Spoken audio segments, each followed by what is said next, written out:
మన తెలుగు హీరోలతో Bollywood cinema industry ప్రయోగాలు చేస్తుంది. సో ఇలాంటి టైంలో ఖచ్చితంగా మన హీరోలందరూ కూడా అప్రమత్తంగా ఉండాల్సిందే. ఎందుకంటే వాళ్ళు మన వాళ్ళతో ఎలాంటి ప్రయోగాలు చేస్తున్నారు, ఎలాంటి సినిమాలు చేస్తున్నారో అందరికీ తెలిసిందే.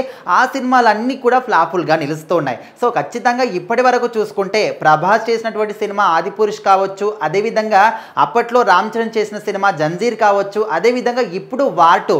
సో రీసెంట్గా వార్ 2కి సంబంధించి టీజర్ వచ్చింది. సో అది క్లియర్గా మనం గమనిస్తే అక్కడ ఎవరికైతే ఇక్కడ ఇద్దరు హీరోలు ఉన్నారో హృతిక్ రోషన్ అదేవిధంగా ఎన్టీఆర్. అయితే హృతిక్ రోషన్కి ఇచ్చినటువంటి ఎలివేషన్ కావచ్చు, ఆయన చూపించిన విధానం కావచ్చు, సో ఇదంతా ఏది కూడా ఎన్టీఆర్కి అంతగా ఇవ్వలేదు. అదేవిధంగా ఆయనకి ఇచ్చినటువంటి స్క్రీన్ స్పేస్ కూడా జూనియర్ ఎన్టీఆర్కి ఇవ్వలేదు. సో ఇదంతా కూడా చూస్తే క్లియర్ అండ్ కట్గా అర్థమైపోతుంది వాళ్ళు ఏదో అంటే మన తెలుగు హీరోలకి మంచి క్రేజ్ ఉంది, ప్రపంచవ్యాప్తంగా గుర్తింపు సాధించుకున్నారు, ఏ దేశంకి వెళ్ళినా కూడా కుప్పల కొద్దీ వాళ్ళకు ఫ్యాన్స్ వస్తున్నారు, వాళ్ళ కోసం ఎగబడుతున్నారు. కాబట్టి వీళ్ళకున్న క్రేజ్ని ఏదో ఒక విధంగా మనం యూజ్ చేసుకోవాలి.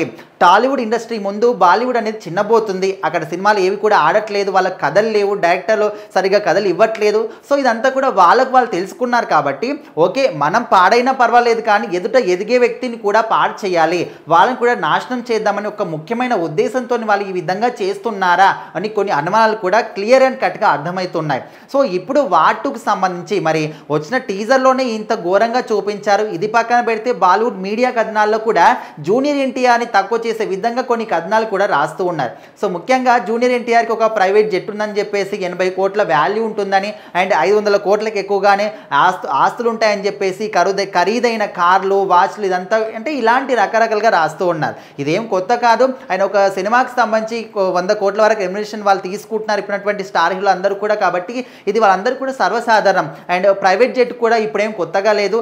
జూనియర్ ఎన్టీఆర్ కావచ్చు, రామ్ చరణ్ గారికి కావచ్చు, ప్రభాస్ గారికి కావచ్చు, వీళ్ళందరూ కూడా ఆల్రెడీ ఉన్నాయి, ఇది అందరికీ తెలిసిందే. సో ఇప్పుడు వాళ్ళు ఎందుకు దీన్ని పోర్ట్రేట్ చేస్తున్నారంటే వాళ్ళ దగ్గర ఉన్న వాళ్ళకన్నా తక్కువగా ఉన్నాయా అని అనుకునే విధంగా ఇదంతా కూడా మనకు క్లియర్ అండ్ కట్గా అర్థమైపోతుంది. సో ఖచ్చితంగా ఇప్పుడు మన తెలుగు హీరోలందరూ కూడా కొంచెం ఆచితూచి అడిగేయాల్సిన సమయం ఇది. సో ఇప్పుడు వాళ్ళ దగ్గర సినిమాలు పోవట్లేదు, మంచిగా ఆడట్లేదు. కాబట్టి మన తెలుగు హీరోల మీద పడి మన వాళ్ళకు ఉన్నటువంటి క్రేజ్ని కూడా తగ్గించే ప్రయత్నంలో వాళ్ళు ఉన్నట్టు క్లియర్ అండ్ కట్గా అర్థమైపోతుంది. సో మరి మన వాళ్ళు కొంచెం ఆచితూచి అడిగేసి సో ఈ విధంగా మనము ఈ సినిమా ఒప్పుకోవాలా లేదా, వాళ్ళు మన దగ్గరకు వచ్చినప్పుడు చేద్దామా వద్దని ఆలోచించి మ్యాక్సిమం చేయకపోతేనే మంచిదని తెలుగు ఫ్యాన్స్ అందరూ కూడా చెప్తున్నారు.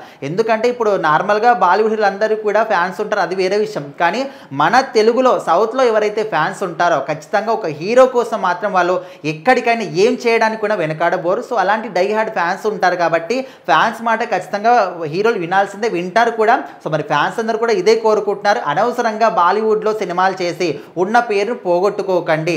వాళ్ళు ఇది ఏదో ఒక స్ట్రాటజీని ఉపయోగిస్తున్నారు, వాళ్ళకి ఏమాత్రం కూడా మీరు అనువుగా ఉండకన్న విధంగా ఫ్యాన్స్ అందరూ కూడా కోరుకుంటున్నారు.